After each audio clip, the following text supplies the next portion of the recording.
बड़ी खबर का रुख करेंगे, लखनऊ से आ रही है। उपचुनाव को लेकर बसपा ने शुरू की तैयारियां। यूपी विधानसभा उपचुनाव में सभी सीटों पर बसपा चुनाव लड़ेगी और कोऑर्डिनेटर से मांगे गए हैं उम्मीदवारों के नाम। तो कोऑर्डिनेटर से उम्मीदवारों के नाम मांगे गए हैं। बसपा पदाधिकारी गांव-गांव जाकर लगाएंगे चौपाल। आकाश आनंद को भी दी गई गांव-गांव अभियान की कमान।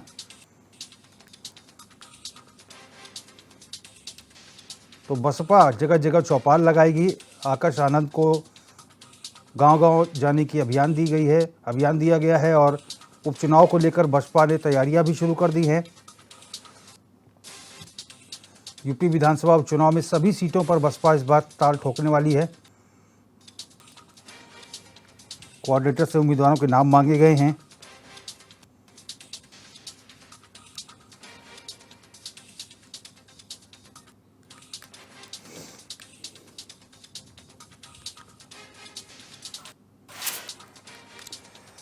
बड़ी खबर लखनऊ से एक और आ रही है। संविधान है, संविधान रहेगा विषय पर सम्मेलन हुआ है। गांधी भवन सभागार में सम्मेलन हुआ है।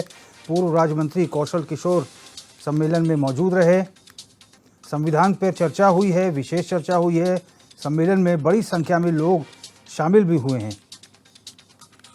तो सम्मेलन में संविधान के विषय पर चर्चा हुई है। बड़ी संख्या में लोग इस सम्मेलन में शिरकत करने पहुंचे। संविधान है, संविधान रहेगा, इस विषय पर लखनऊ में सम्मेलन हुआ है। गांधी भवन सभागार में सम्मेलन हुआ और पूर्व राज्य मंत्री कौशल किशोर सम्मेलन में मौजूद रहे। हरदोई से बड़ी खबर का रुख करते हैं। राजस्व निरीक्षक और लेखपाल की पिटाई का मामला आया है। दोनों घायलों को सीएससी बेहंदर में भर्ती कराया गया है। लेखपाल की तहरीर पर 4 महिलाओं समेत 9 पर केस हुआ है। कासिमपुर थाना क्षेत्र के दुलारपुर आटा गांव की ये घटना बताई गई आ रही है, जहां पर ये घटना हुई है। राजस्व निरीक्षक और लेखपाल की पिटाई हुई है। 4 महिलाओं समेत 9 लोगों पर आरोप दर्ज किए गए हैं। फिलहाल सीएससी सेंटर में भर्ती करा दिया गया है दोनों को। 9 लोगों पर केस दर्ज हुआ है, जिसमें 4 महिलाएं भी हैं। कासिमपुर थाना क्षेत्र के दुलारपुर आटा गांव की ये घटना बताई जा रही है।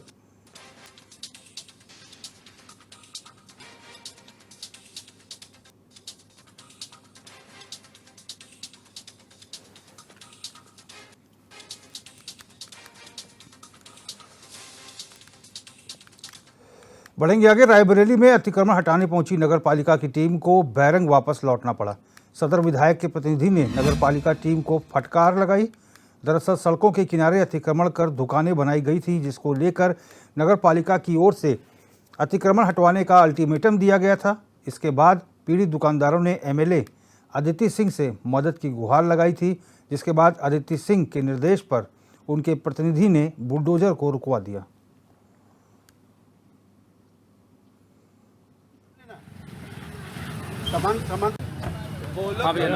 राजनीतिक कारण ये हमको अभी पता चला, यहाँ के कुछ दुकानदारों ने फ़ोन किया कि यहाँ नगर पालिका की तरफ से जो है नोटिस आई है कि दुकान हटाने के अभी क्या सिस्टम है, कोई नोटिस वगैरह ऐसे तो मुझे कुछ दिखी नहीं है, कोई बड़ा अधिकारी आया हो।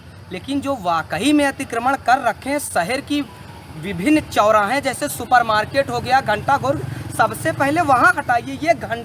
ये रायबरेली जो मनका रोड है, गायत्री मंदिर है बगल में, इतना शांति एरिया गांधीनगर है, कोई आवागमन नहीं है। उसके बाद यहाँ पे गरीबों की दुकान हटाने का आखिर नगर पालिका ये कैसा आदेश कर सकता है?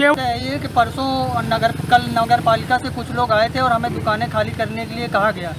जब हम कल नगर पालिका अध्यक्ष के पास गए, उन्होंने हमें 1 हफ्ते का समय दिया, 1 हफ्ते में दुकानें खाली कर देना ऐसा बोला।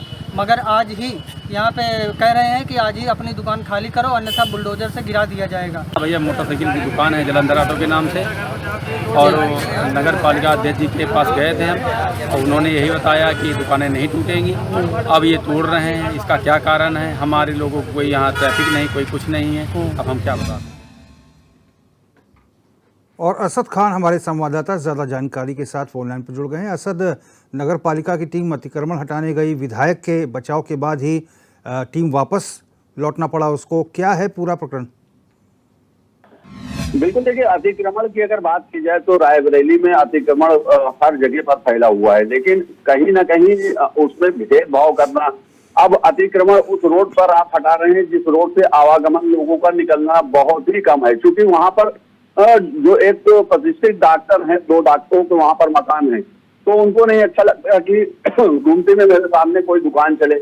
आप जो कैपरगंज रोड हो रहा है या जो सुपर मार्केट से कैपरगंज की रोड गई, वहाँ फल वालों ने बीच में डिवाइडर बना रखा है, केले का डिवाइडर बना रखा है, सोने चांदी की वहाँ पर दुकानें आप बुतरों की, उन्होंने अपनी गाड़ियां वहाँ पर बीच में खड़ी कर दी हैं, उनको आप नहीं हटवाते। गरीब की दुकान जो घूमती में दुकान चला रहा है या मोटरसाइकिल वाला दुकान चला रहा है या मोटरसाइकिल मैकेनिक दुकान वहाँ पर चला रहा है, आप उसकी दुकान वहां से उठा के फेंकने की धमकी देते हो कि यहाँ से आपकी दुकान हटा दी जाएगी और नहीं तो बुलडोजर से उसको फेंकवा दिया जाएगा। आपको कार्रवाई करना है तो भेदभाव क्यों? आप पूरे शहर से अतिक्रमण हटाइए। लेकिन नगर पालिका के ऊपर ये लगातार आरोप लगते रहे हैं। आपकी सब्जी मंडी है, लबालब हो रही है, पानी से लबालब हो रही है, निकासी की समस्या है। आप वहाँ के जो मोटे व्यापारी हैं, जो बड़े व्यापारी हैं, उनकी कमर तोड़ने का काम क्यों नहीं करते? आप इन गरीबों को परेशान करना छोड़े। अदिति सिंह के प्रतिनिधि कमल श्रीवास्तव वहां पहुंचे थे, उन्होंने साफ तौर पर वहां पर उनको फटकार लगाई, जो वहां कर्मचारी पहुंचे थे, कि जो उन लोगों की दुकानें लगी हैं या उनसे जो यातायात प्रभावित होता है, आप उन पर कार्रवाई करिए। आप इन गरीबों के ऊपर कार्रवाई कर रहे हैं जिस रोड से कोई आवागमन नहीं है, तो बाकायदा वहां पर अच्छी जो रोड है वहां पर उस पर अच्छी खासी जगह छूटी हुई है, तो अतिक्रमण अगर वहां पर अतिक्रमण आपको दिखाई दे रहा है तो क्या शहर के अन्य जो चौराहे हैं, अन्य जो गलियां हैं, चाहे वो सब्जी मंडी हो, सुपर मार्केट हो, रेलवे स्टेशन हो, तो आपका कहारों का अड्डा हो, जहानाबाद चौकी हो, तिलिया कोर्ट हो, अली मियां कॉलोनी हो, इन पर कार्रवाई क्यों नहीं हो रही? ये बड़ी बात है। तो कहीं ना कहीं सवालों के घेरे में जी असद बोलें। ये तो कहीं ना कहीं जो नगर पालिका के जो भेदभाव का रवैया है, इस पर लोगों का कहीं ना कहीं से आक्रोश देखने को जरूर मिला है। और यही जो चुनाव होते हैं तो यही जनता आपको वोट करती है, तो आप उनके साथ भेदभाव क्यों कर रहे हैं? असद, बड़ी बात यह है कि नगर पालिका की कोई पॉलिसी है, कोई मानक तय किए गए हैं कि किस अनुरूप हमको वो ये अतिक्रमण को हटाना है? क्या सिर्फ गरीबों पर ही डंडा चल रहा है या रसूखदारों पर भी कुछ होता है अतिक्रमण के नाम पे?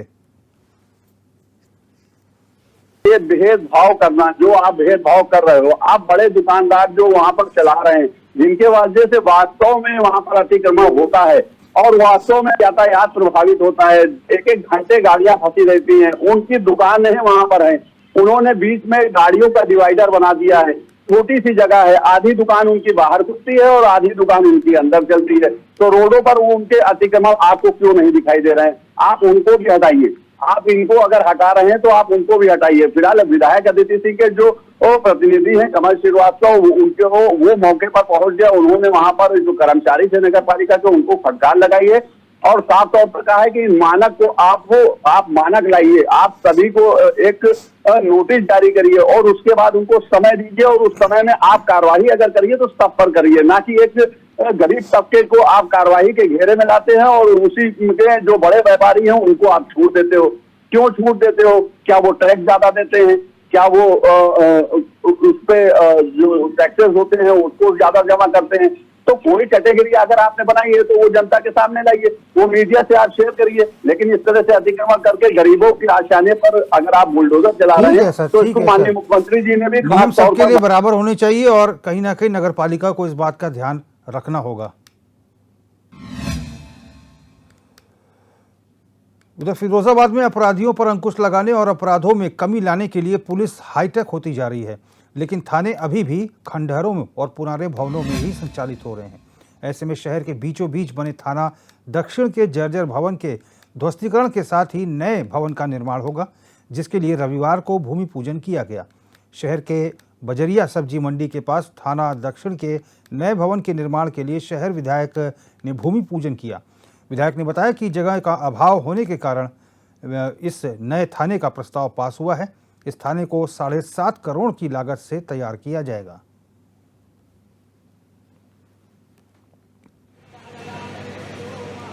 केंद्र सरकार मानिए, मोदी जी का राज्य सरकार मानिए, मोदी जी का मैं बहुत बहुत सदर विधायक मानिए मनीषा जी के अधिक प्रयासों से यहाँ पर कार्य होने जा रहा है। हमारा पुलिस प्रशासन 24 घंटे जो कि जनता की सेवा में रहता है और यहाँ पर आज देखा जा रहा है कि जीरो उद्धार थाने का होने जा रहा है।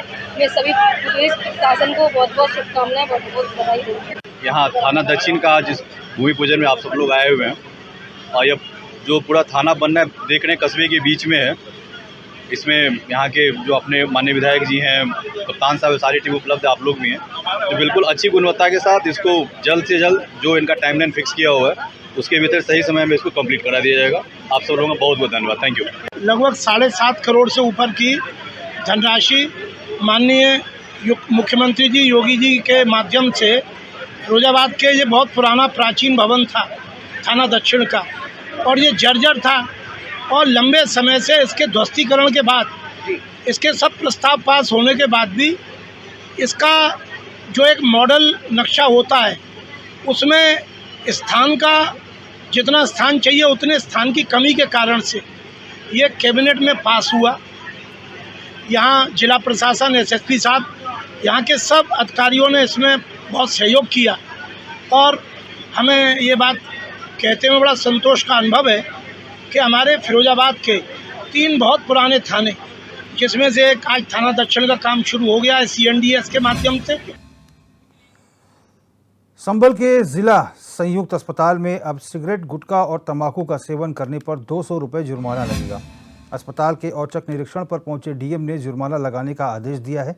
मरीज, तीमारदार और स्टाफ समेत सभी आगंतुकों पर आदेश लागू होगा।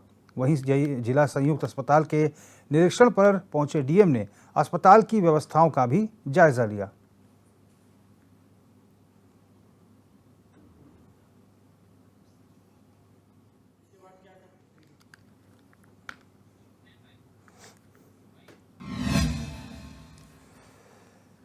सीतापुर के ग्राम सभा तिहार के मजरा नहरिया में एक गरीब परिवार भारी बारिश से में झोपड़ी के नीचे रहने पर मजबूर है। पीड़ित जो व्यक्ति है उसने बताया है कि उनका परिवार काफ़ी बड़ा है और इस बरसात में उनके घर के आसपास पानी भर गया है, जिसकी वजह से उन्हें काफ़ी परेशानियों का सामना करना पड़ रहा है। उनका कहना है कि उन्हें सरकार से किसी योजना का लाभ नहीं मिला। उनकी रोजी रोटी केवल मजदूरी के सहारे चलती है। उनका कहना है कि वो कई बार अधिकारियों के चक्कर लगा चुके हैं लेकिन उन्हें अभी तक आवास नहीं मिला, जिसकी वजह से वो झोपड़ी में रहने को मजबूर हैं। कुछ नहीं मिला, सब भर गया है। मकान जो है ना आवास मिली है ना कुछ मिला है और रहने के लिए जगह नहीं है कहूँ। तो आज कैसे गुजारा किया इसमें? और जो है बाहर ऐसे बैठे ठहरे हैं रात भर। बैठे बैठे रात भर कट गया तुम बरसात में? बैठे बैठे जो है सब कटा। अच्छा, सरकार द्वारा कोई लाभ मिला आपको? कुछ नहीं मिला। इसके पहले प्रधानी के पहले नहीं मिला कुछ। पहले भी नहीं मिला? क्या नाम आपका है? रामपाल। कौन सा गांव है? नहरियापुर। ग्राम सभा तिहार।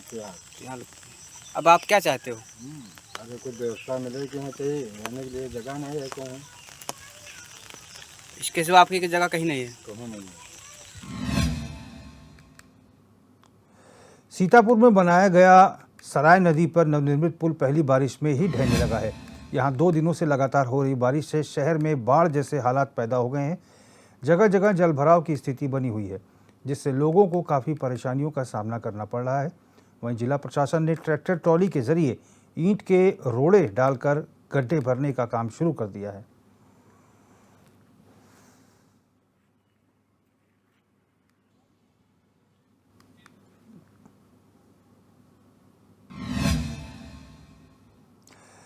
बरेली के अभयपुर अग्रास रोड पर दियोरनिया नदी पर निर्माणाधीन पुल पानी के बहाव में बह गया। पुल बहने से दर्जनों गांव के लोगों का रास्ता बंद हो गया है। लोगों ने बताया कि 3 महीने पहले ठेकेदार और इंजीनियरों ने कम लागत में पुल का निर्माण किया था, लेकिन बरसात का पानी आने से पुल बह गया है।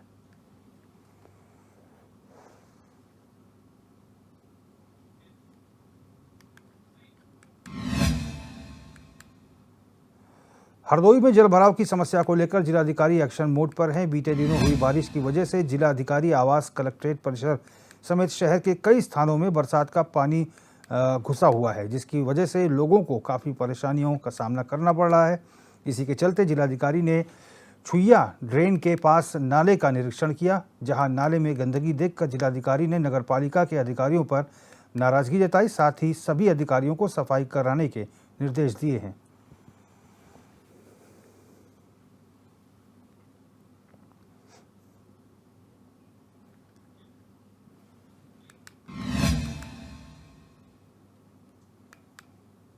रायबरेली स्थित धमधमा गांव में अमृत सरोवर के तहत बनाई गई दीवार भ्रष्टाचार की भेंट चढ़ गई। आरोप है कि ये दीवार मानक विहीन बना दी गई है, जिसके चलते निर्माण होने के 10 दिन के अंदर ही दीवार गिर गई।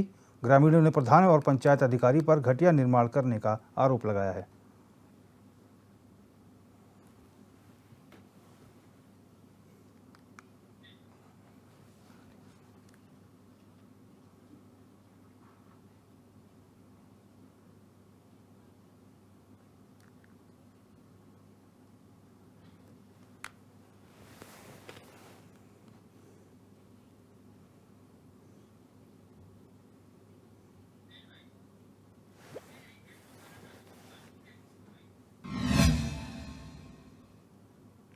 असद खान हमारे संवाददाता ज़्यादा जानकारी के साथ जुड़ गए हैं।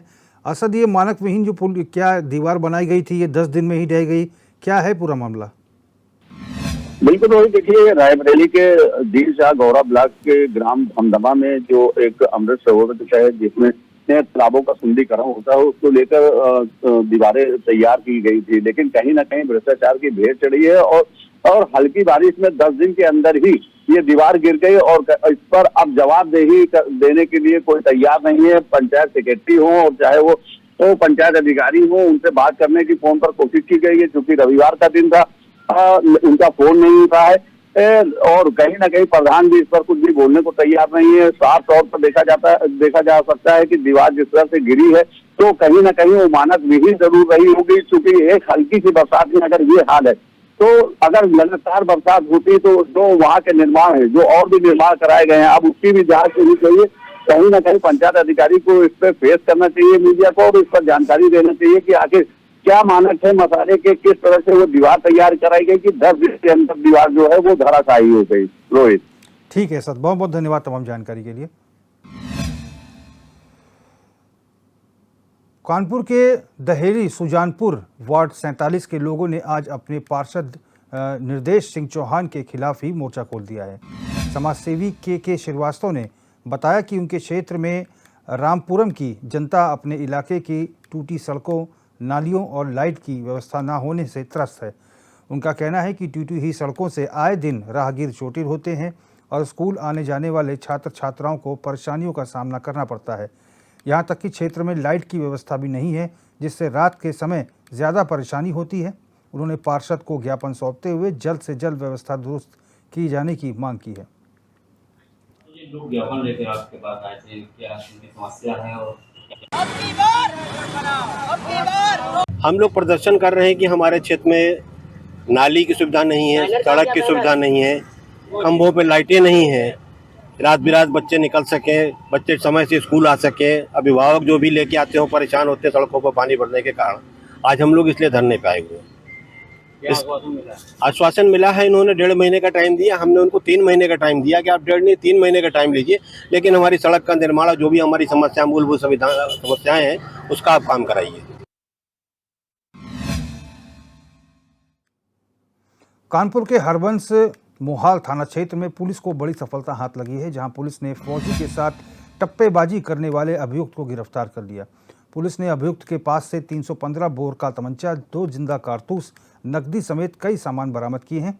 पुलिस ने बताया कि आरोपी पर पहले से ही करीब 25 मुकदमे दर्ज हैं।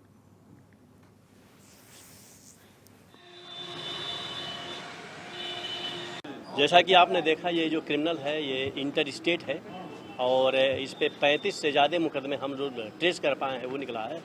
और इसका जो रिकॉर्ड है, विशेष करके ट्रेन के सहारे और लोगों को ठगना, हमारे यहाँ इसने 2 घटनाएं करी थी, एक फरवरी में करी थी, एक मई में करी थी। मई से ही हमारी पूरी टीम लगी हुई थी और हमारी टीम लगातार इस पर सर्विलांस बनाई हुई थी। इसमें हमें कई स्टेट में मूव करना पड़ा और टीम को भी रिप्लेस करना पड़ा। एक टीम जब ज़्यादा दिन हो जाती थी तो उसको हम लोग वापस बुलाते थे और दूसरी टीम को भेजते थे, और इस तरीके से हमने अपनी हिम्मत को अपना हमेशा बनाए रखा, टीम को हौसला किया। ये बचता बहुत रहा, प्रयास बहुत करता रहा बचने का, हर जो भी है बहुत शातिर है। तो ये इसको पता था कि हमारे पीछे टीम लगी है, लेकिन फाइनली हमारी जो कलेक्टरगंज की टीम है, अर्बन समोहाल की टीम है और सर्विलांस की टीम है, इसको पकड़ा है। इसमें 25,000 रुपये का इनाम डिक्लेयर्ड था। 2 मुकदमे में हमारे यहाँ वांछित चल रहा था, कई मुकदमों में इसको सजा हो चुकी है। बाकी इसके जो केस हैं हम लोग देखेंगे डिटेल। खबर गाजीपुर से है, जहां पुलिस ने मुख्तार अंसारी के भाई के घर से मनोज राय हत्याकांड के आरोपी शाहिद को गिरफ्तार किया है, जबकि एक आरोपी अभी भी फरार चल रहा है। बता दें कि शाहिद और मंसूर अंसारी दोनों मुख्तार अंसारी गैंग 191 के सक्रिय सदस्य हैं। गिरफ्तार शाहिद पर पुलिस ने 25,000 का इनाम भी घोषित किया था।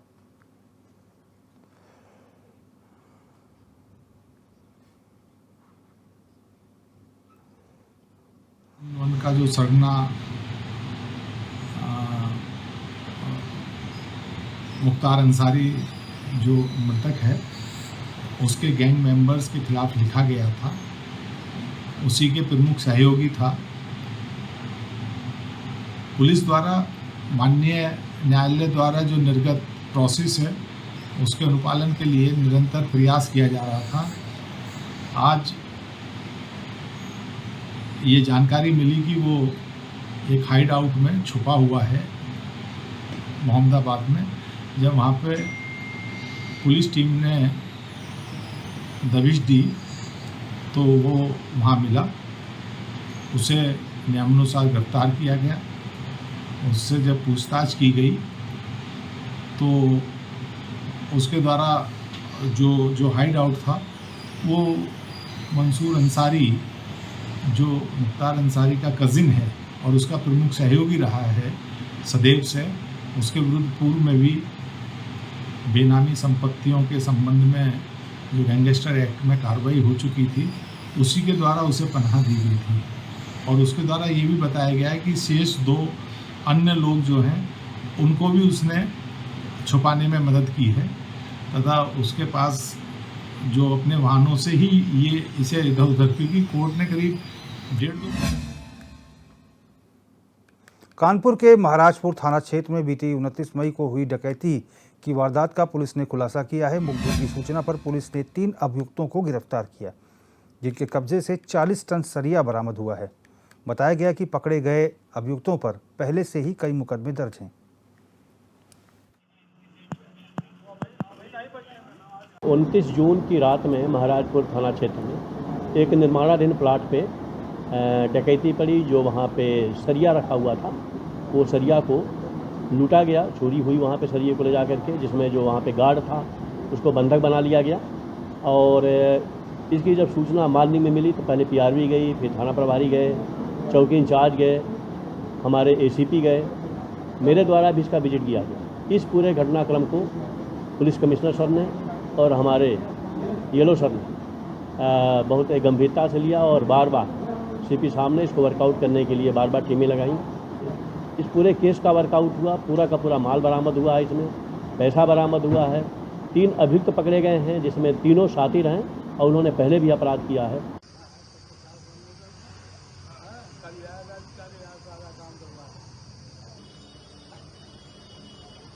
50 टन सरिया लोहे की भी डकैती करते थे, जिसमें पुलिस को बड़ी कामयाबी हाथ लगी है। 40 टन सरिया के साथ इन्हें गिरफ्तार किया गया है। डकैती की वारदात को अंजाम देते थे और इसका खुलासा हुआ है। 3 अभियुक्तों को पुलिस ने गिरफ्तार किया है 40 टन सरिये के साथ।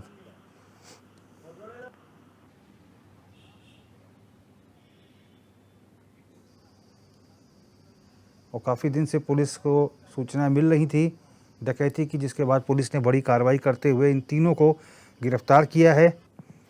लोहे की चोरी यानी कि सरिये की चोरी, 40 टन सरिया, यानी समझा जा सकता है कि कितना माल रहा होगा, जिसमें पुलिस को बड़ी सफलता हाथ लगी है।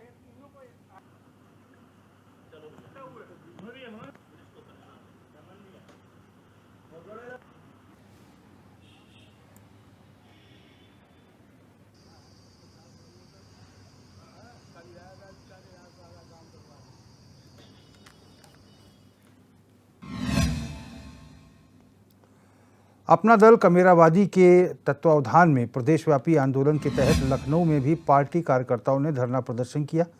कार्यकर्ताओं ने बाजू पर काली पट्टी बांधकर धरना प्रदर्शन किया और अपना दल के संस्थापक डॉक्टर सोनेलाल पटेल की हत्या की सीबीआई जांच करने की मांग की है।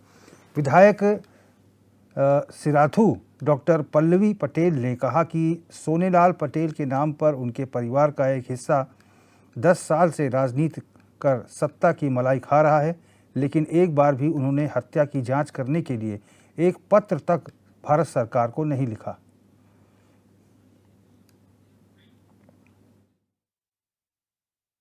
देखिए, ये आज पहली बार नहीं है कि अपना दल के प्रत्येक कार्यकर्ता और उनमें आस्था रखने वाले डॉक्टर सोनेलाल पटेल जी की विचारधारा में आस्था रखने वाले पहली बार सड़क पे उतरे। डॉक्टर सोनेलाल पटेल जी एक बड़े समाज के पुरोधा थे, दलित, पिछड़ा, अल्पसंख्यक मुसलमान की उन्होंने राजनीति करी और उनके हक और हिस्सेदारी की बात करी। 17 अक्टूबर 2009 को उनकी मौत हुई और तब से लगातार उनके चाहने वाले, उनको मानने वाले सड़कों पर उतर करके सरकार से ये मांग करते रहे हैं कि उनकी हत्या की सीबीआई जांच हो। लेकिन आज 15 साल होने को आ गए हैं और इस मांग को, जनता की इस मांग को अनसुनी करा जा रहा है।